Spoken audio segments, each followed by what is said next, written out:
Today we are going to start the thematic explorations of this semester. So this week we are going to introduce the theme of the city and marriage. And next time we are going to deal with the politics and the city, or the city and politics. So today we are going to introduce two very interesting stories, and let's check some of the important points we can see from the two stories. The first one is a love letter never sent was published in 1984, and the other story, Tale of the Kangaroo Clan, published in 1990, and they were published 6 years apart, of course. But during this period of 6 years, something very important happened. That is the lifting of martial law in Taiwan. That is 戒严时期, the ending of 戒严时期, the period of martial law. Okay, so this has a very important and a very enormous impact on the society of Taiwan in terms of all kinds of aspects in Taiwan, created social, political, and economic transformations. For example, of course, we know that the political change is inevitable, and we know there is another party other than KMT party, right? KMT, no longer they are no longer the only dominant party in Taiwan.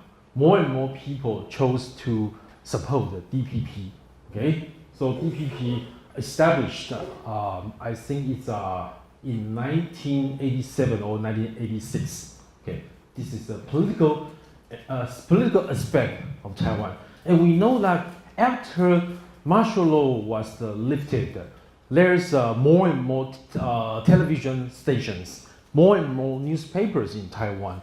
So we can anticipate social transformations during this period, and also economic change. Like I said, during the 1970s, Taiwan's economic prosperity basically is based on the industry of manufacturing, right? There's a lot of foreign countries, for example, the US, or maybe some other European countries, Germany or France. They went to Taiwan to invest factories and companies. Okay, so they set up branches in Taiwan, maybe in the cities of Taipei or Taichung or Kaohsiung, right? And during the 1980s, more and more people chose to invest money in financial industry. For example, the stock market in Taiwan started to prosper. So we know that during this period, more and more Taiwanese people they made a lot of money out of speculations. Okay, so this is something very important during this period. Okay, and we also see urban transformation. Of course, we have, if you have some kind of a social, political, or economic change, there will be some kind of urban transformation, especially in the area in Taiwan, because in the area of Taipei, because we know that Taipei is not only the biggest city in Taiwan, it's the capital of ROC in Taiwan, right? Okay, so for example, in the first story, A Love Letter Never Sent, we can see the narrator, CT herself, kept talking about the urban landscape changed from the late 1960s to the early 1980s, right? And for example, in the second story, Tale of the Kangaroo Clan, we see a lot of kangaroo mothers. They took their joys to a lot of places in Taipei. For example, one very specific example is the fast food restaurant in Taipei, because we know that, for example, McDonald's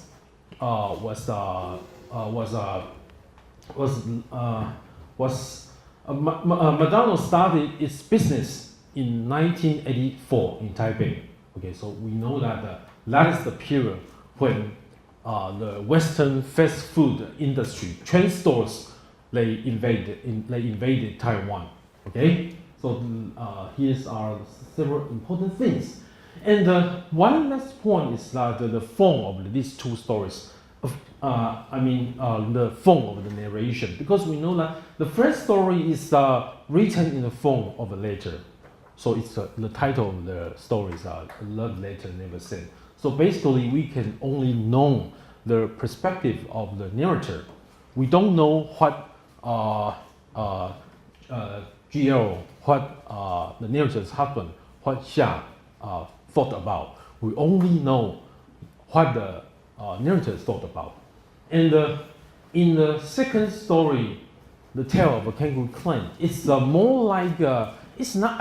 I don't think it's a typical traditional short story. It's a story more like a sociological survey.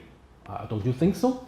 I think at least in traditional short stories we see a lot of individual characters, but in the story written by Zhu Tianxin, The Tale of a Kangaroo Clan, we see a lot of types of persons. For example, kangaroo mothers.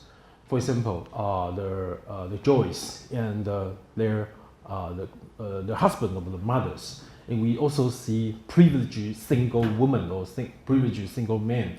And we also see Yapi. We also see the 9-to-5 workers. Maybe they are white-collar workers in Taipei.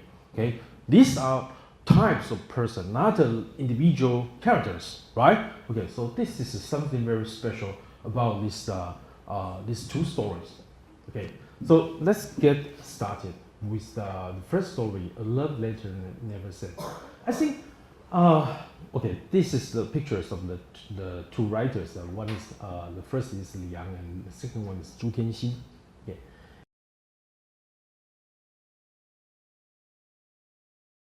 And it's quite interesting because I have taught the story written by Li Yang for 3 years, and this is one of the most sympathetic stories for many of the foreign students in NTU, because many of the foreign students, they ask to report on this story. I don't know the specific reason why, but if you can tell me later on, I think it will be very helpful. Okay, so let's get started with a little bit introduction to the biography of Li Yang. Okay, she was born in, because her name is a bit like a male writer, not a female writer, but actually she's a female writer. In 1952, she was born in Lugang, a central traditional town in Taiwan. It's quite famous. So if you want to get to know, you want to better understand what's the Taiwan's traditional culture is like, you have to go to Lugang, because there are many features of a traditional Taiwanese culture preserved well there. Okay, and she was originally named Shishu Duan, and both of her fourth and fifth sisters are famous writers in Taiwan. Her fourth sister is Shishu. Of course, she's a very important literary critic in Taiwan. And Shishu Qing, she's a very important novelist in Taiwan. So maybe for this reason, Shishu Duan or Li Yang, he chose to use a pen name which can differentiate herself from her two elder sisters. Okay, maybe I think this is one of the main reasons why we know Li Yang instead of Shishu Duan. Okay. Okay, this is her educational background, so I think you can check it by yourself. Anyway, she's both a professor and a writer, and I think she might be retiring right now. Maybe it's like that. Okay. So if you are interested in more of Li Yang's short stories or novels, you can check this story collection, and again, translated by Howard Goldblatt. So we can say that Howard Goldblatt is a very good ambassador to Taiwan's post-war fiction. Okay, the first one is Flower Season. I'm going to deal with this short story later because this is one of the earliest stories written by Li Yang, and it's very important, and it's closely related to A Love Letter Never Sent. The second one is Wedding Ritual, and the third one is Cavazier's Doors. The fourth is The Butcher's Wife. Of course, this is the namesake of the story collection. And the last one is Love Letter Never Sent. Okay, so just from reading these titles, you know a little bit about the theme or content of the short stories. They all deal with the topics of gender relationship or the topic of concept of marriage. For example, the concept of love and marriage are dealt with widely in this short story, Love Letter Never Sent. Okay, so this is Li Yang is one of the most researched writers for the feminist scholars in Taiwan. Okay, Flower Season is I think when she published this piece of work, she's only 16 years old or 17 years old. And this, of course, this is, in terms of plot development, this is a very simple story. We see a high school girl, she was supposed to go to school, but she played truant. And she started to have a series of sexual imaginations. Okay? So you might ask, what kind of sick story is this? But I think there's an intellectual background to this story. We have to explain further. Okay? Okay. In the story, the girl's sexual imagination originates from several Western elements of narrative. A story about White Christmas, a fairy tale about a prince, his white horse, and some forest nymphs, and some things from French movies. Okay? So obviously, Li Yang wanted to reflect upon the meaning of reading or maybe watching movies, especially watching Western movies, and its impact on readers' mentality and their action. So at that time, Taiwan started to develop both economically and socially. And there's also an intellectual development during the early 1960s. Remember, we had talked about the establishment of 现代文学, modern literature. The literature journal started, the literature journal initiated by Bai Xianyong and Wang Wenxin. That is the product of Western influence in Taiwan. And so is the intellectual development in Taiwan. Taiwan received a lot of knowledge and a lot of theories from the West during the early 1960s, of course. And I think it is closely related to the relationship between Taiwan and the United States and maybe some other countries in Taiwan. Okay?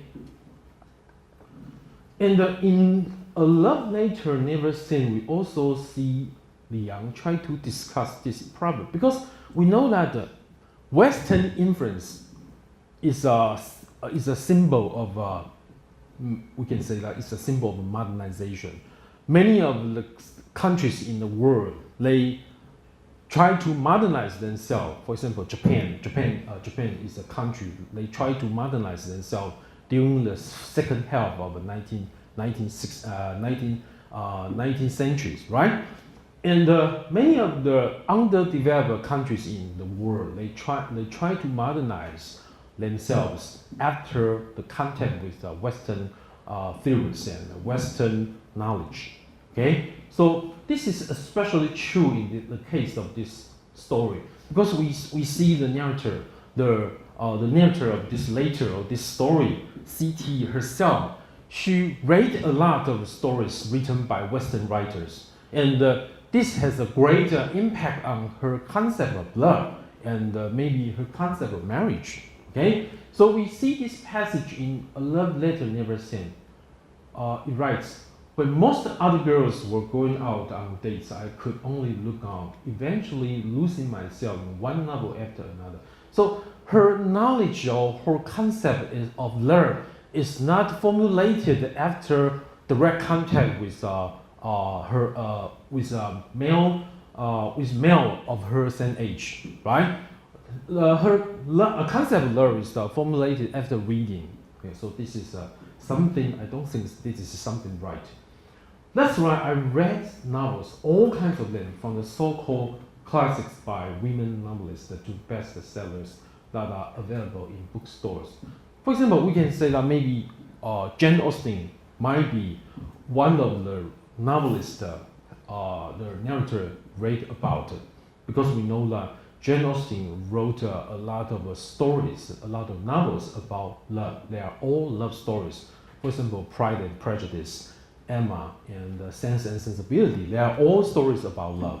Okay, and there's one type of book that still moves me, funny as this sounds, and which always leads to cheap tears and pleasures. I'm talking about popular bestsellers, both Chinese and Western.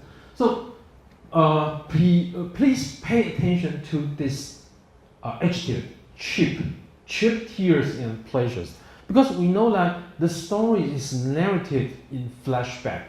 So we can sense with this adjective, with reading this adjective, we know that the narrator has changed in the process of her life, because we look back when we were older, when we are older, and we thought that the way it was in our life is not very good for the way it is right now. So this is some kind of change in the narrator. Maybe she know that the past behavior model of herself sounds very funny and sounds very childish, sounds very immature from the perspective of right now. Okay, so this is something very interesting. And in these novels, I see stars and sparks in all manner of beautiful, fantastic scenes. The heroes and heroines in these novels have but one reason for living, one function in life: love.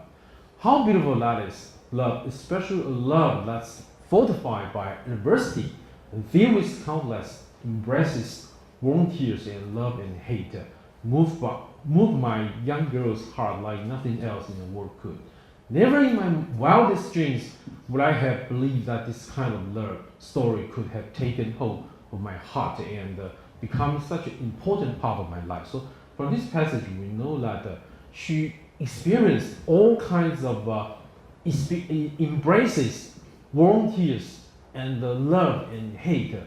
Okay, but this is not through a real contact with young men. This is through reading stories. Okay, and in this passage, we see the attitude of the narrator changed over time, because she said that GL, can you possibly understand the heart of a young girl that has been polluted by love like that? So she used the word polluted or pollution. So pollution is we can say this is synonymous with the term bad influence. Okay, so you see, I use the word. She emphasized this for GL, right? I use the word polluted, but it's true. I and many girls like me of my generation have been polluted, not just by those romantic novels, but by all sorts of things that have promoted romantic love. Okay, so this is in terms of the concept of love, or the concept of passion about in the story. And in Western literature, I think this is, the theme of reading, the theme of influence of reading is a very important element in many literary works. And one very famous example is a French classic written by Flaubert. That is Madame Bovary, of course. If you have read this piece of work, you can sense the novelist Flaubert, he tried to express the bad influence of literature on the main character, Emma Bovary. Emma Bovary is she's the wife of a doctor, and they live in the provincial area in France. And after reading a series of novels all day, of course, the novels are maybe the novel of romantic love, and the novels written by romantic writers. Emma Bovary started to formulate a concept, and actually a very wrongful concept of love. Okay, and after that, she started to develop adulterous relationship with other male characters in the story. In the end, he eloped to Paris with one of her lovers, and left her husband behind in the provincial area of France.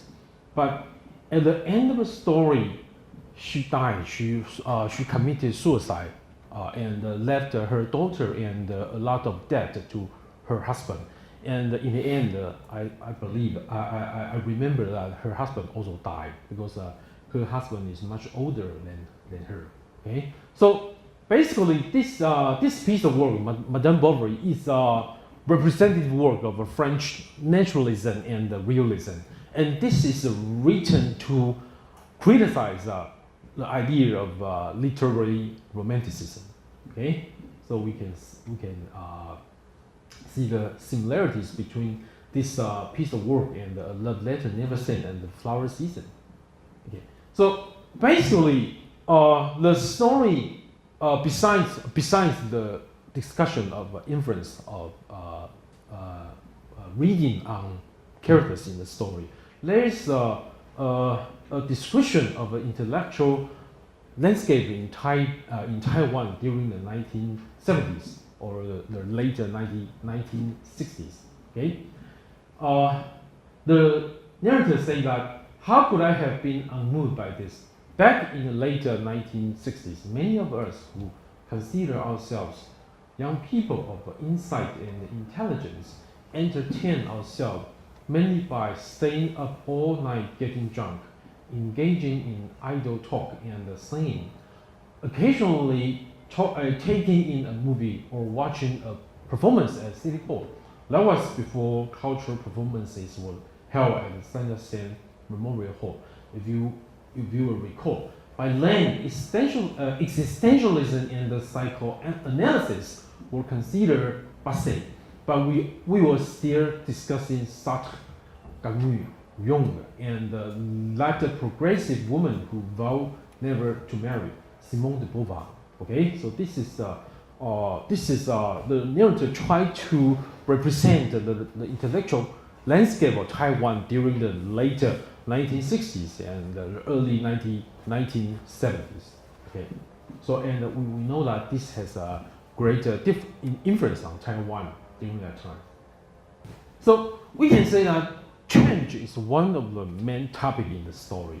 Okay, so in this short story, we have a female character who's an intellectual, of course, because we know that the narrator is a writer. Okay, the plot line of this epistolary means the things related to later. Okay, so epistolary short story means stories written in the form of later. Traces this female's love with three men in her life from the later 1960s to the mid 1980s. Okay, the three men in the love story, they have different background. The first one is GL, right? GL, he's a scholar, a Taiwanese scholar, graduated with a degree in PhD degree in comparative literature from America. Okay, so we can see that he's passionate about the society of Taiwan, especially the provincial parts of Taiwan, and he tried to change. He tried to educate Taiwan, right? And then the second one is the husband of the narrator.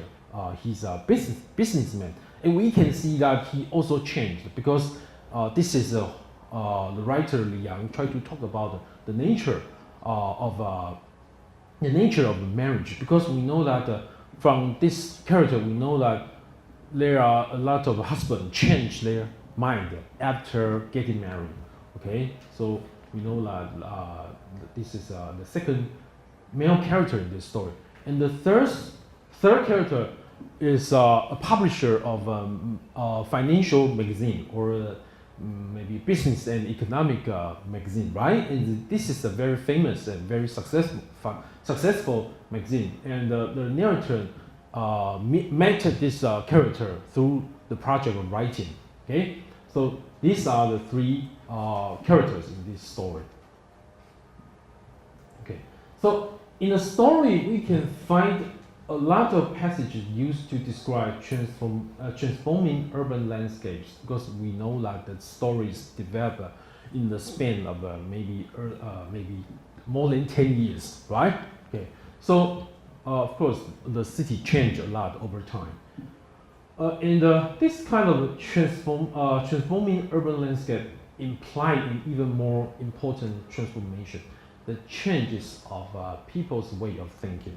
Okay, so for example, in page 149, the old Japanese style houses on Qingtian and Lishui Street were replaced by apartments. Qingtian Street and Lishui Street is not very far from the NTU campus. If you take bus over there, there's 2 stops away from here. And in passage 161, Ren'ai Road was lined with tall-shade streets and high rises, and there were more cars. Okay, so we can see this is the urban transformation, and we also see the parallel transformation of people's concept in marriage and in love. Okay. Okay. Let's see this quotation. This is we know that another feature of this later is that we can see a lot of quotations, and they are actually fabricated quotations. But I think this is they are the fabricated quotations written by the writer, the author Liang herself. Of course, they are not from any specific books. And from this quotation in this story, we can see that one of the main topics in this story is change and transformation.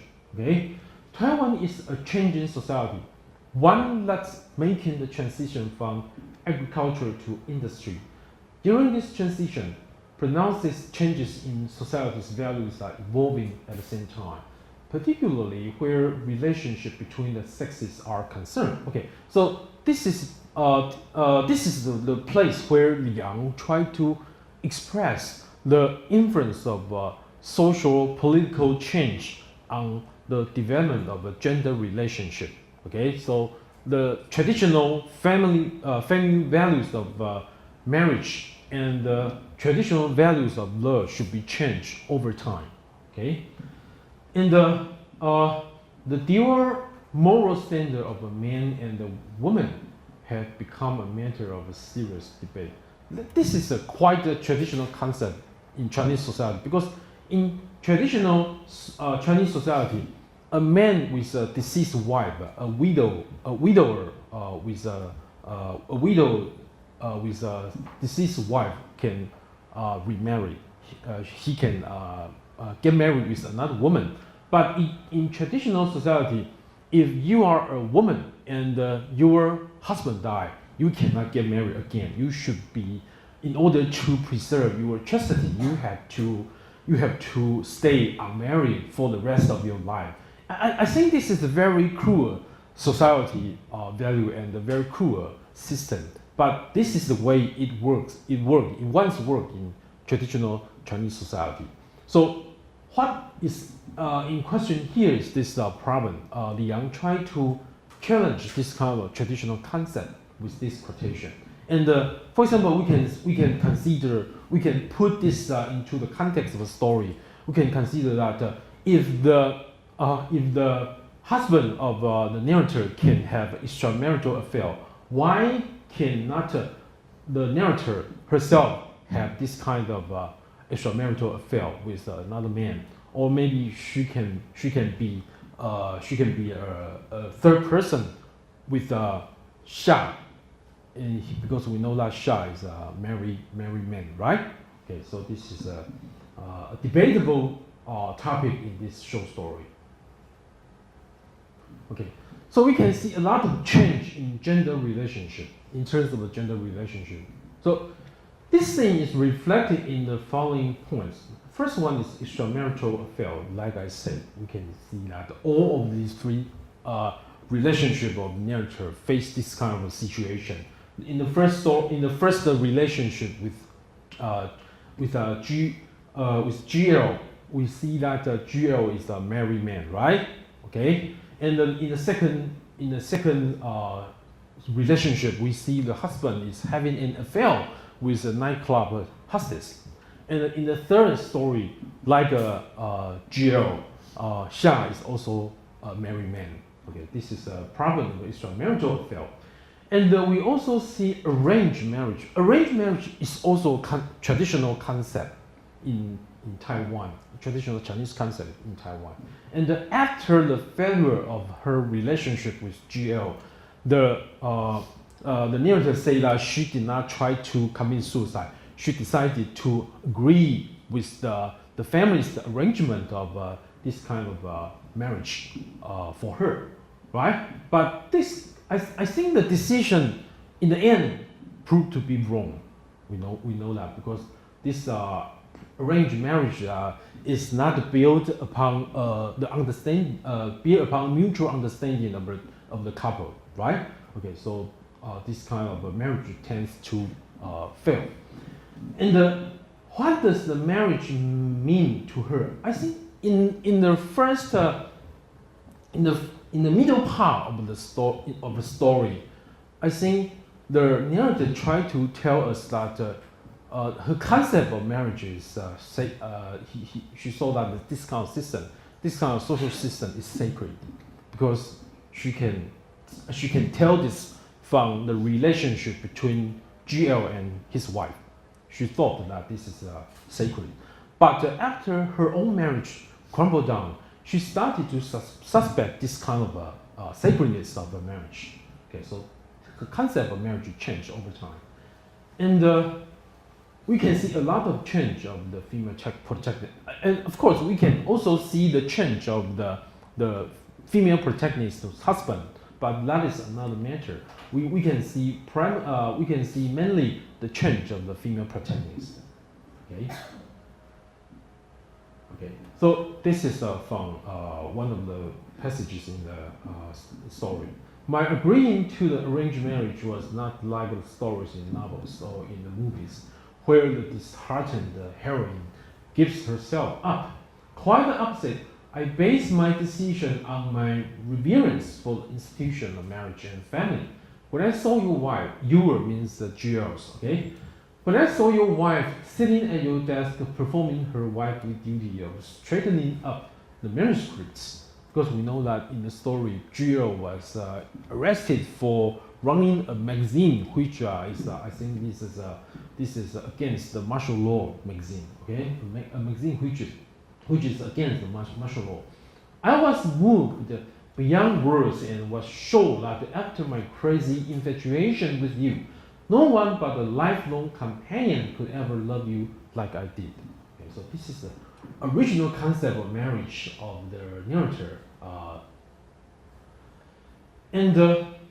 At that very moment, a strange thought purged my heart of all this confusion, and I couldn't help but think back to that day when I was stunned by the news that you were a married man, and how I knew I had to leave you, and how too, several years later, myself a married woman, I threw caution to wind and fell in love with Sha, a married man with children. How things had changed. But I don't think this is the things change in Taiwan. I think this is not only things change in Taiwan. This is also because the mindset of the narrator changed. Okay, because she was growing in the process. She became more mature. Okay, So this is another passage about change. Okay, and the greatest change of the female narrator came not from her reading, but from her true experience. Well, like I said, this is two very great contrast. The arranged marriage. When she decided to get married, she thought she believed in the sacredness of vows of marriage. And so this is the whole process of change. After her husband's involvement with the nightclub hostess, this belief crumbled down. And the ending of the story revealed a choice yet to be made by the female protagonist. Because at the end of the story, we did not see he made a decision to be with Xia or to leave Xia. Okay, she's just trying to figure out the reason why she was in love with Xia, the third male character, because he and GL belong to the same ideal type. Okay.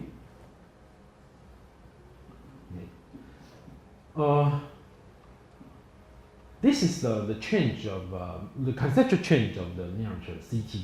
The profoundly intimate institution of marriage in which I have placed so much faith and which was so sacred to me, and that idealized love I held so dearly, proved to be nothing but a deception. Okay, so my world was crumbling down around me. This is something happened. This is the change of his mentality after the crumbling down of her marriage. Okay, and we also have to talk a little bit about the male character, the first male character, GL, because I think this is the representative character of the intellectuals of the Taiwanese intellectuals during the 1970s and 1980s, because at that time many of the intellectuals, Taiwanese intellectuals with conscience and with the political idea of freedom and liberty, they were suppressed by the KMT government, by the law of by the legal system of martial law, right? Okay, so we can see GL is the example of this kind of intellectual in Taiwan. The protagonist of three loves signify three different stages of her life, and of course the three different stages in Taiwan. The transformation we can see in the protagonist. GL belonged to an older generation than the protagonist, and he had a bitter awareness of Taiwan's place in the third world, and his transformation from an agricultural to an industrial society. Also, the whole generation of his was plagued by white terror of KMT, and the political freedom was still an ideal to fight for. So we know that from the story, we know that there's a type of intellectual in Taiwan like GL. They try to get back to Taiwan, but they are not allowed to return home. They were sent back to America because they are on the blacklist of the KMT government. And I think maybe GL is a case like that. And maybe finally he was deported back to the United States, or he chose to leave Taiwan. Okay. And we see Taiwan during this period had a very disastrous influence on GL's life. It is for this reason that, according to the female protagonist's observation, the fiery spirit of GL was eroded by Taipei after his return from the States. It must have been a great disappointment to him that it was impossible for him to go back to his hometown in southern Taiwan, which had undergone great changes, and the village lives there has started to decline. So we can see this is related to the theme that Chen Yingzhen and Huang Zhenming, they try to formulate into short stories. For example, Night Freight and One Day in the Life of the White-Collar Workers, because the main characters in the short stories, they came from the provincial part, the southern part of Taiwan. And after they left the provincial part of Taiwan, the economy of the provincial part of Taiwan crumbled down. Okay, so this is a disastrous influence of Taiwan's development on GL's hometown. Okay, and we also see the husband. The husband is also a very interesting character. The author used the husband to show how people change along with social and, of course, economic transformation. The husband is originally a decent man, according to the narrator. He's a decent man who was always hardworking, had an extramarital affair with a nightclub hostess. This is something very interesting because during the 1970s, a lot of both female and male writers try to write a story with this kind of thing. The member of the family, the male member of the family, the husband, try to work very hard before they get married. And in the earliest years of marriage, they stay this way. But after they got richer, they started to have an affair with this kind of, for example, prostitutes or nightclub hostess. For example, in the story, like one day in the life of a white-collar worker, we see Oliver, Huang Jingxiu. He was having an affair with a prostitute, right? Okay. So the husband tried to promise how meaningless it was. And it made the protagonist to pose some important questions. Was it caused by his character, his work environment, or was a result of evolving social mores? Okay, so this is a very important question that the writer Liang tried to ask all the readers of this story. How could a decent man change so dramatically over just a few years? Okay, so you can ask yourself that whether this man changed or whether the society changed. Or you can ask yourself whether this is the essence of the man or this is the essence of a society. Okay? And in this slide, we see the concept of marriage for this husband. He hated the idea of divorce, not just because he loved me, but also because, like all his friends, he believed that marriage was a way of life, that the family was invaluable, and the plans around was okay as long as it wasn't taken too seriously. So this is still a traditional concept of marriage, right? Because in Chinese society, we accept male members of the family having concubines, and they just try to keep these concubines outside the family, not into the family, right? Okay, so this is something traditional we see in this story. The third male character is Xia. Okay, he's the less loved of the protagonist, CT.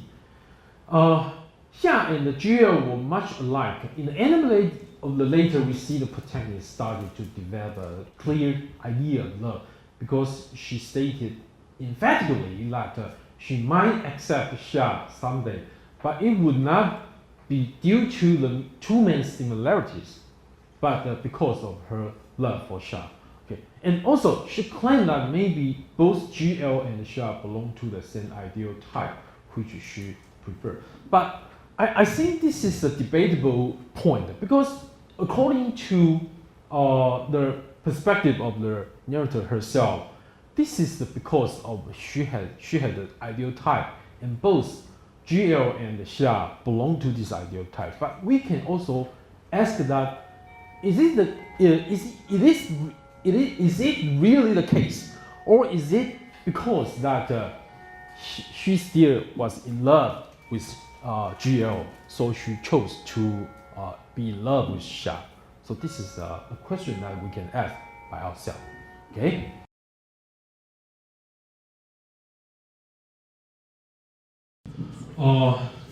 Here's the biographical background of Zhu Tianxin.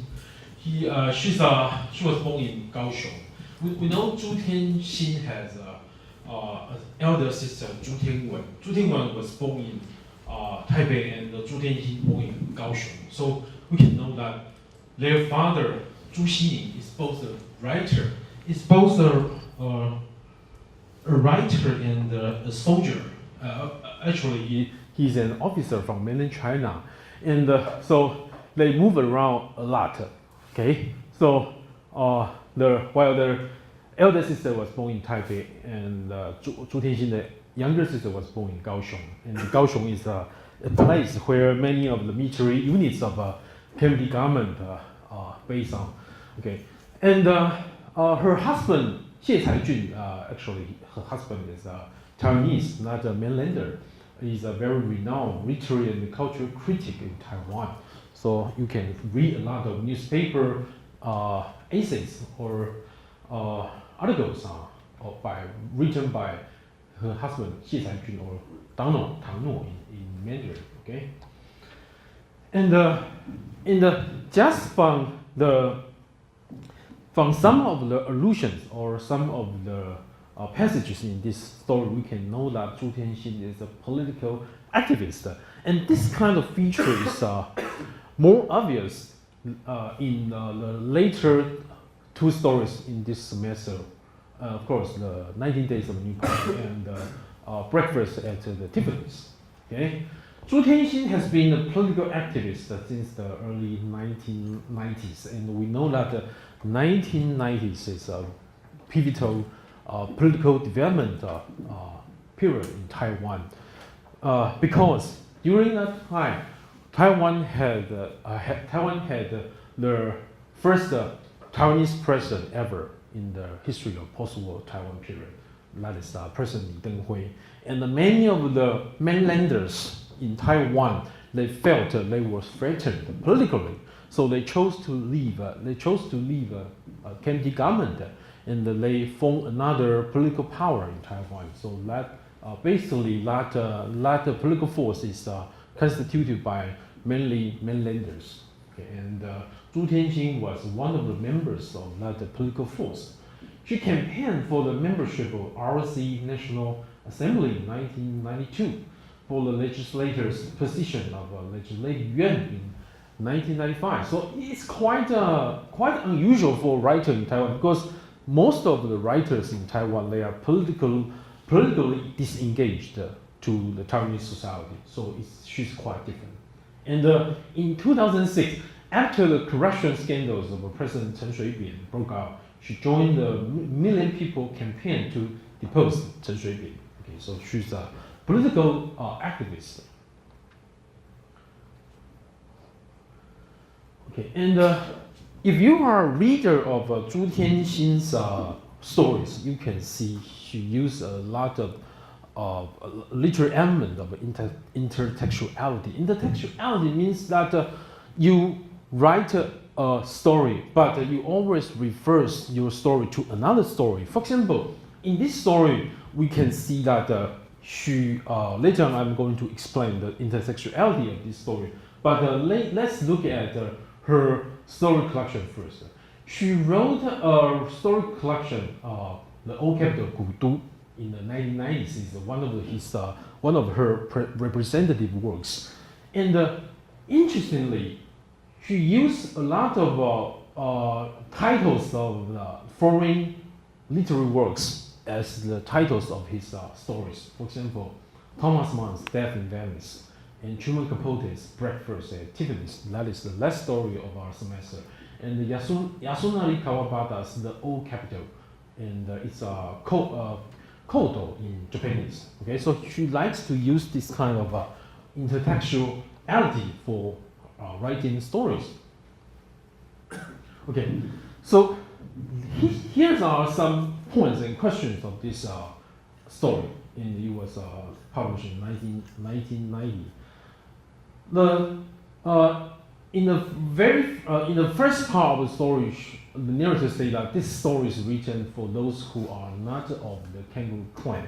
So from this passage, we know that this is a warning, or this some kind of notification for those people who are outside of this Kangaroo clan. And obviously, the writer or the narrator thought that this Kangaroo clan, they are a minority of the society, and they are an ignored part of the society, and the rest of the society should pay attention to this group of people. Okay, so this is the very first point that I want to point out. And the second point is that I don't know what you think about this story, but I don't think this is a very traditional type of story, because many people question the story character of this story, because we don't see a very strong plot development of this story.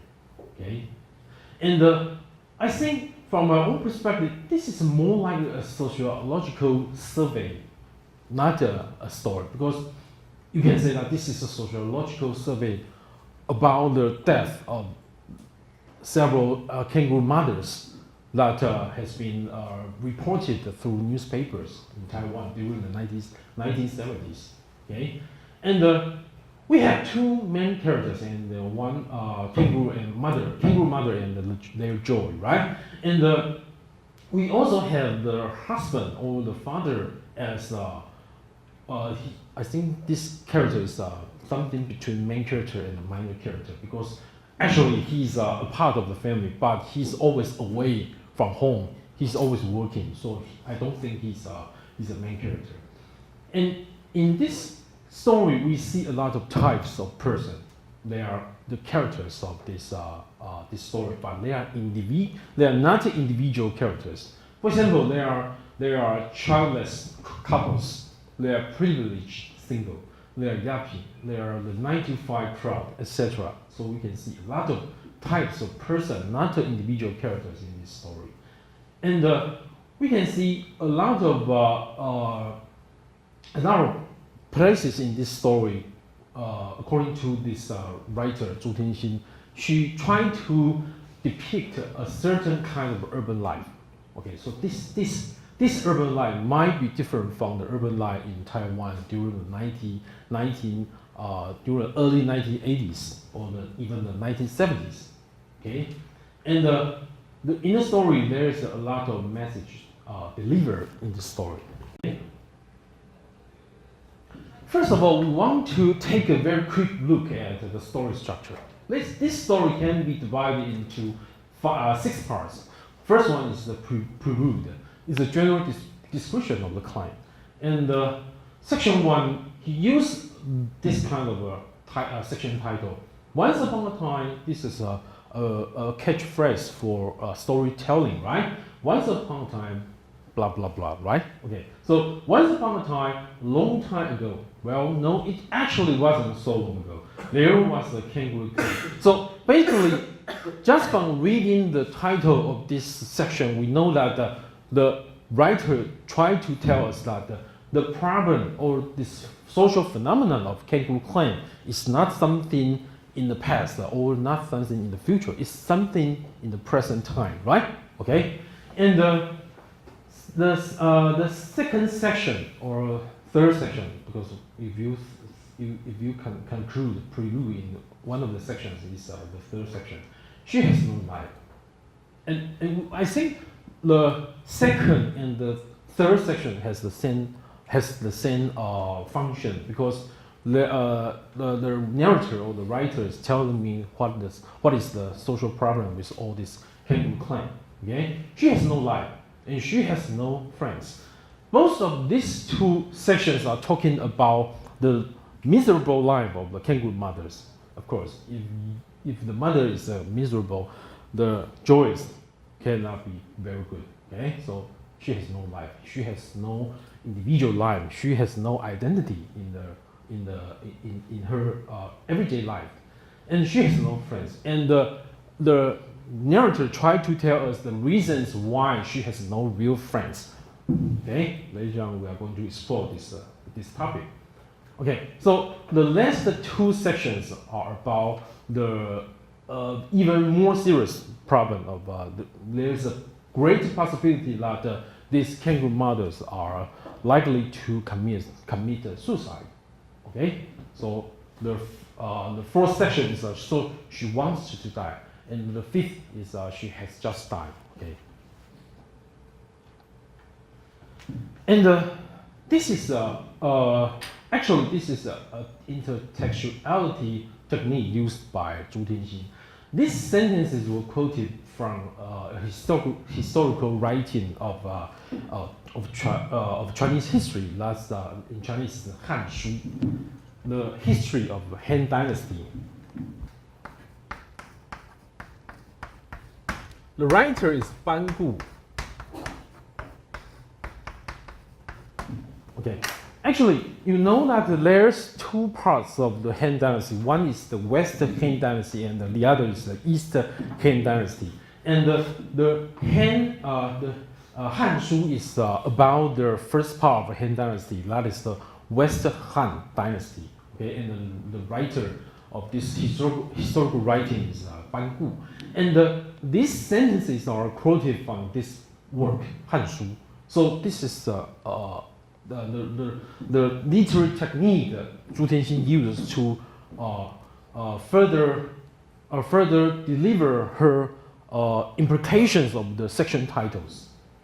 Because these section titles are included in the brackets after the real section titles, if you have read this story.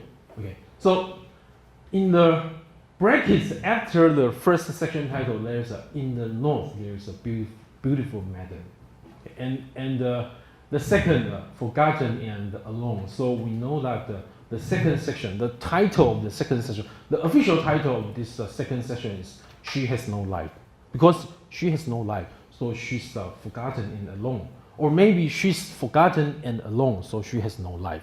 But that depends on the perspective to interpret the problem. And a single smile causes city walls to tumble. A second smile and the whole kingdoms are laid to rest. This is about the official title of this section is that she has no friend. Okay, so the title in the brackets is like this. And the fourth and fifth are I would rather know not of destroy kingdoms and cities, and such a beauty is not easily found again. So if the beauty has been dead, you will not find this kind of beauty again. So this is what Zhu Tianxin tried to tell us, that every members outside the Kangaroo clan should appreciate, should value these Kangaroo clan members with more importance. Okay. So basically, section 1 is about the life, the marriage of the Kangaroo mother and the husband. Okay. Because once the joy is born, the relationship between the kangaroo male and female is no longer characterized by strong love for each other. But I think this is something very ironic. We used to say that, we always say that a child is the product of love. But ironically, after the child is born, this kind of love cannot exist anymore. So this is very ironic. Okay? So all of the passion and love that keeps their relationship together is now directed toward raising the joy. So this is what the first section is about. And the second section is about the mother no longer lives for herself, but for her husband, child, and home. So you can see that one of the examples in this section is that when she has a day off, but it's not really a day off, it's just a chance for her to go shopping. But in the end, everything she shop is for her husband and her joy, not for herself. So she has no life. This is what the narrator wants to talk about. She buys nothing for herself, but for her husband, child, and home.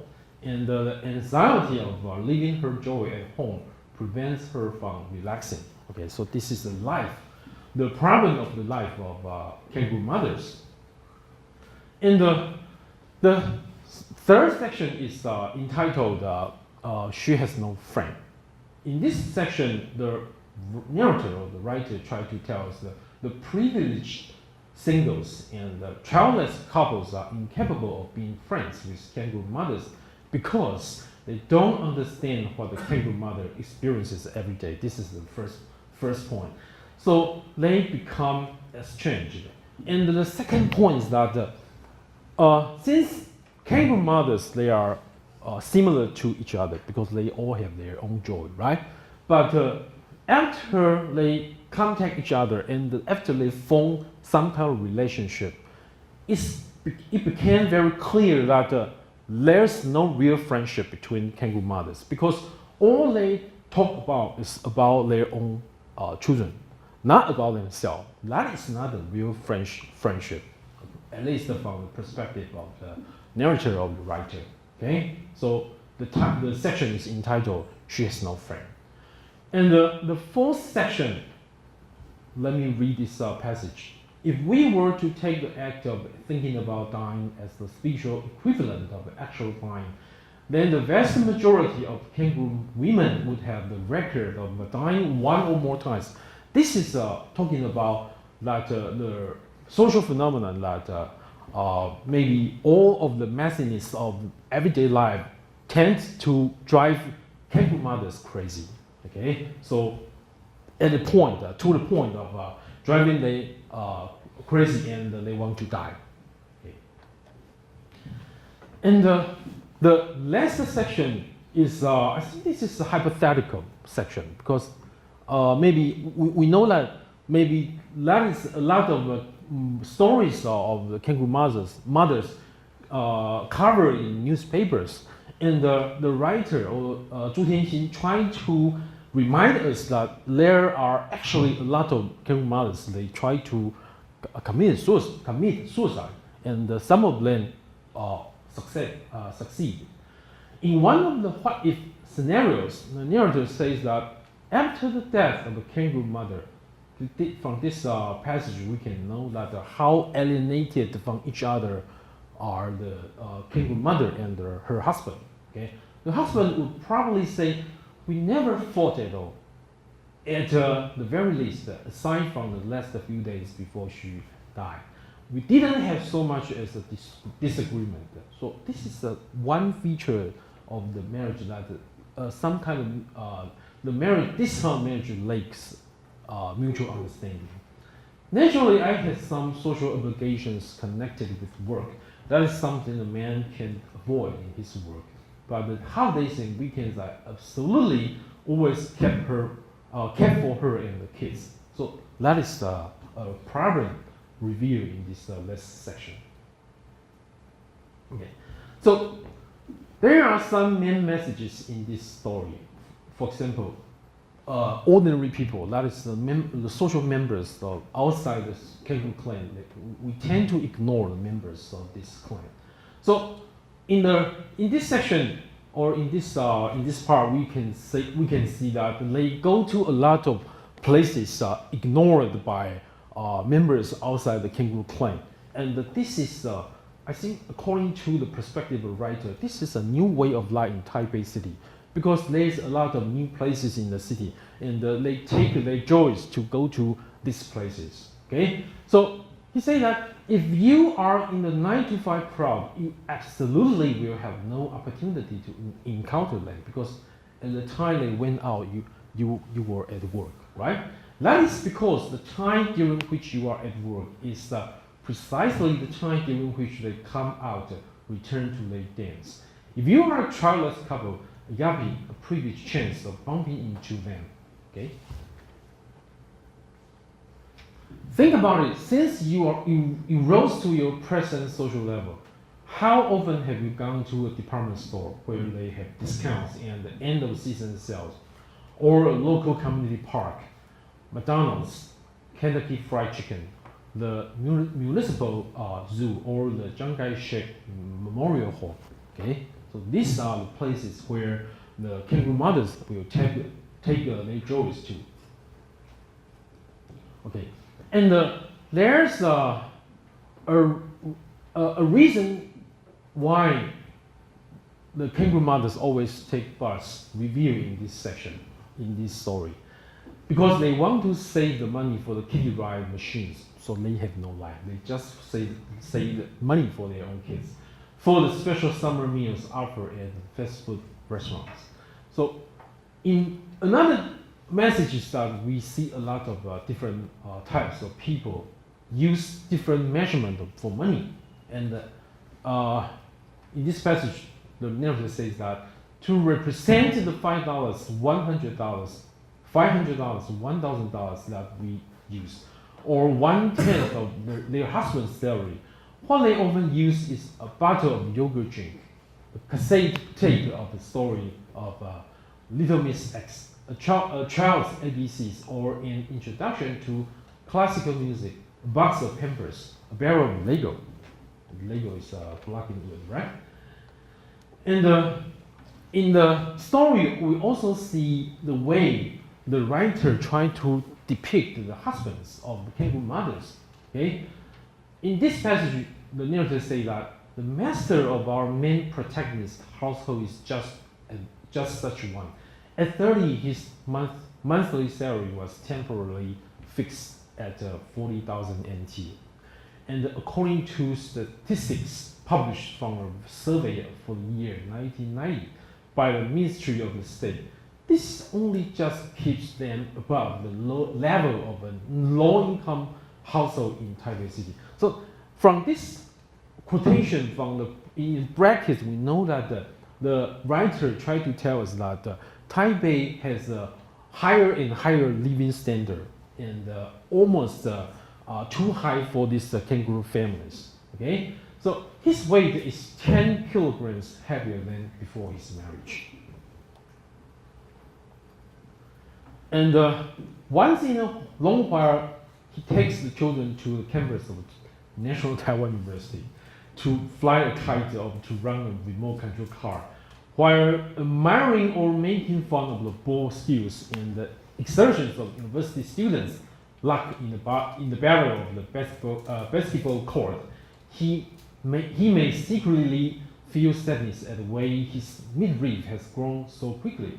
But in the evening every day, he habitually spends 2 or 3 hours watching any kind of a satellite dish sports program, but wouldn't spend a single minute to do 20 push-ups. This is another problem with these husbands of kangaroo mothers. Okay. Okay.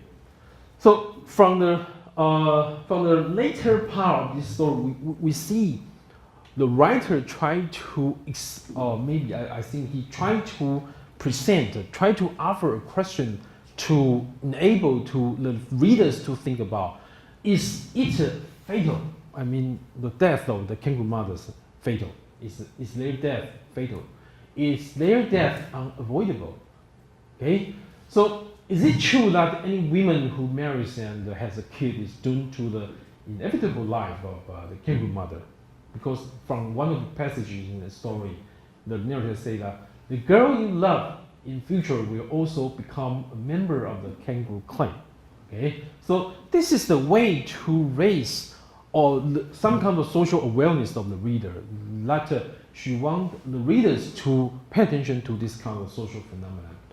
And he also said, the narrator also says that kangaroo mothers have some kind of a scrupulous adherence to their lot in life, and for them, it might be the only natural state of human life. So maybe this is a way for the readers, who are themselves kangaroo mothers, to think about the status of their own life. Is it changeable? If you can change your life, please don't be a kangaroo mother anymore. I think this is one of the key messages that the writer tried to express in the short story. Okay. Okay, this is my lecture. So let's call it a day and see you next week. Thank you.